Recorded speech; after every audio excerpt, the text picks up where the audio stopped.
Welcome into College Football Now. I am Tom Downey, and the college football transfer portal doesn't technically open until December 5th, but some very notable players are already putting their names in the portal, or at least announcing they've done so. So this is your first of what could be many CFB transfer portal trackers. We'll do some top players throughout this season, but we're going to begin with 25 notable names already in the portal, beginning with quarterbacks, namely Cade McNamara, the Michigan quarterback. This one wasn't really much of a surprise. J.J. McCarthy took and I'd say stole the job from McNamara at Michigan, and it's not very often you see a quarterback who helped lead his team to a college football playoff berth back in 2020 secure a playoff or a portal spot this offseason. There will be some interest in Cade McNamara. I'd say maybe watch out for Iowa in particular. But there will be plenty of teams in the mix for Cade in terms of where he will end up going. So let's make an early prediction here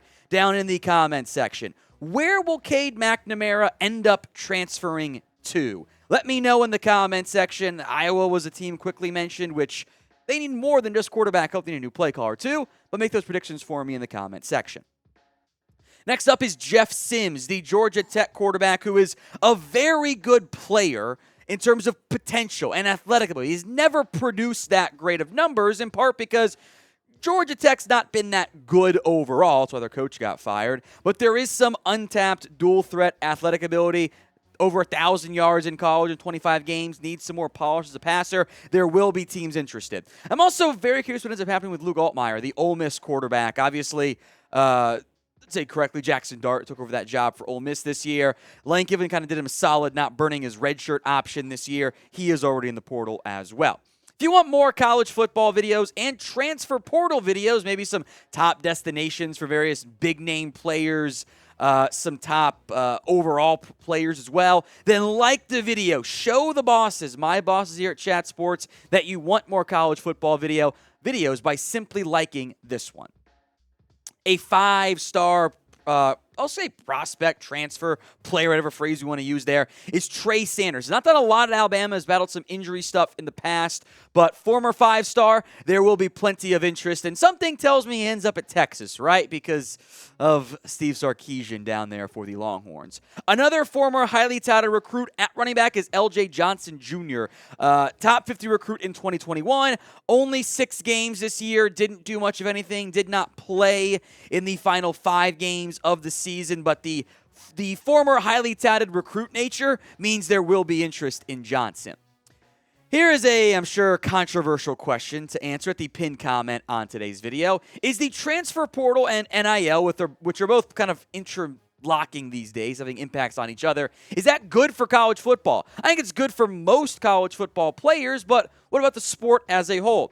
Sound off, and maybe be nice if you argue in the comments. Why for yes it is, and for no it is not. It is the pinned comment on today's video, so if the ad break comes here on YouTube, take advantage of it, head down there, and let me know. Let's hit some receivers here. We'll do some stats for these 3 guys in a moment, by the way.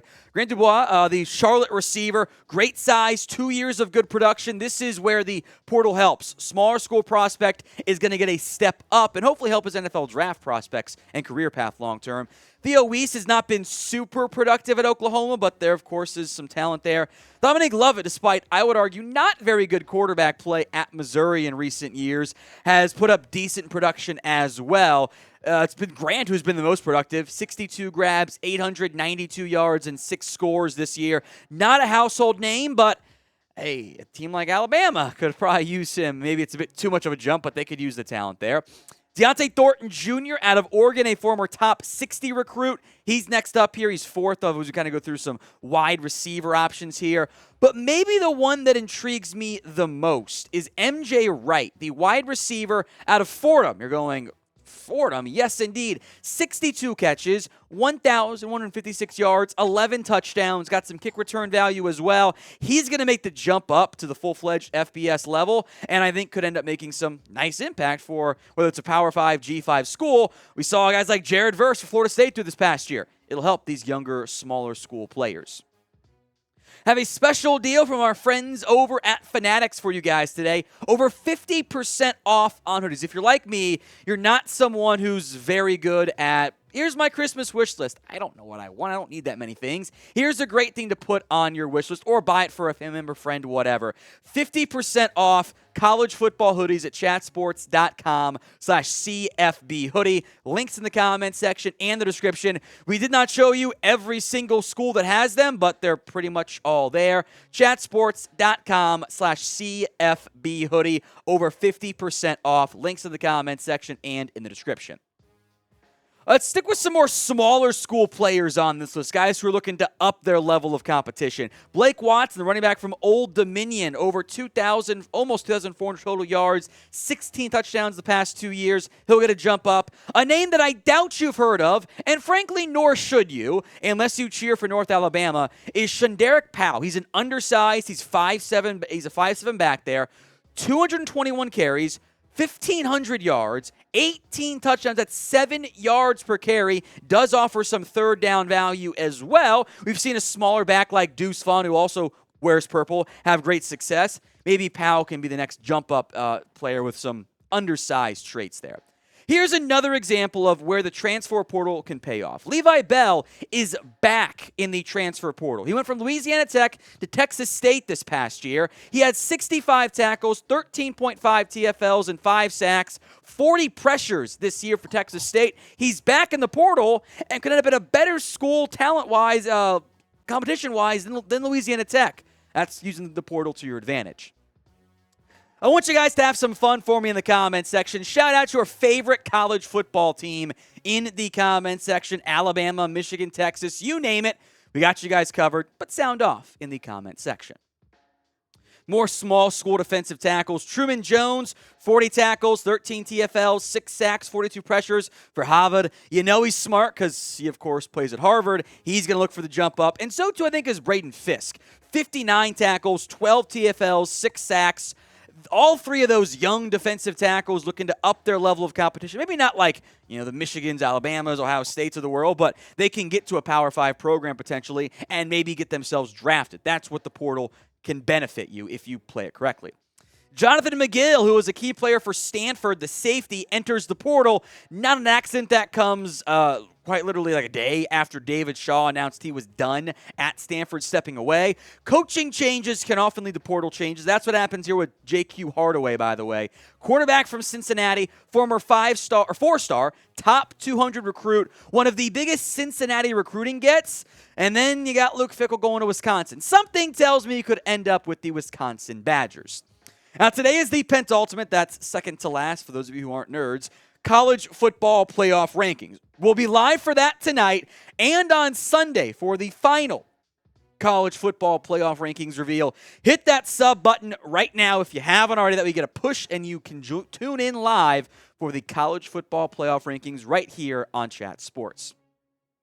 Let's hit some more highly touted / maybe names you've heard of before. Donnell Harris, the former top 50 recruit, has not done much of anything at A&M. He is now in the transfer portal after a brutal year for Jimbo Fisher's squad.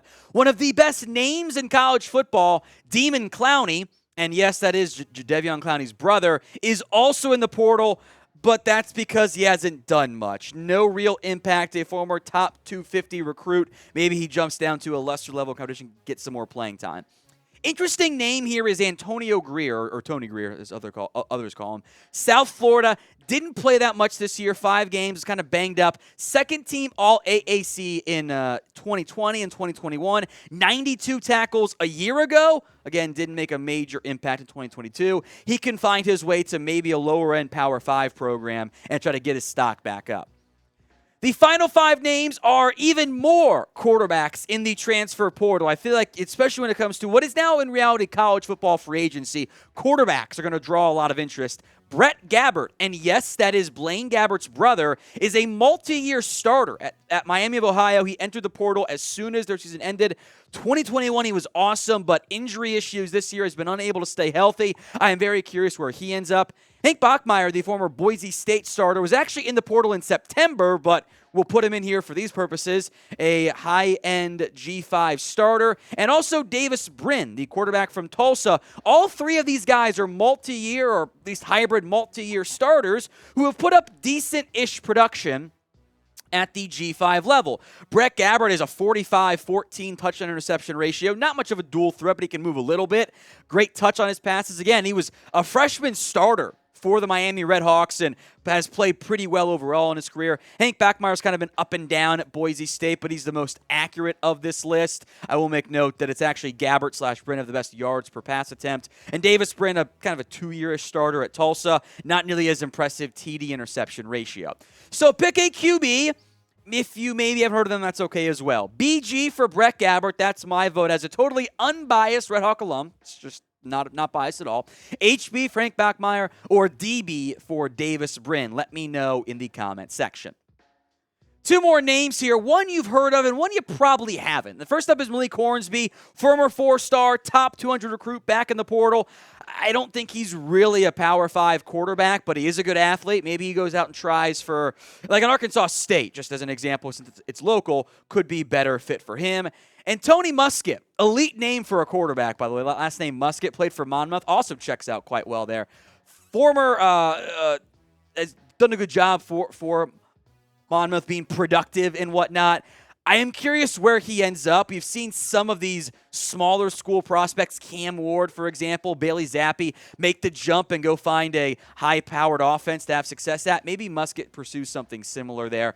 This is just the beginning of the college football transfer portal window. It doesn't even really begin until December 5th. A lot of names are going to be in the portal. It's full-fledged college football free agency, and we're going to have you guys covered. So make sure you're subscribed by hitting the big red button, youtube.com/@chatsports, or the black and white one if you're on the new version of YouTube.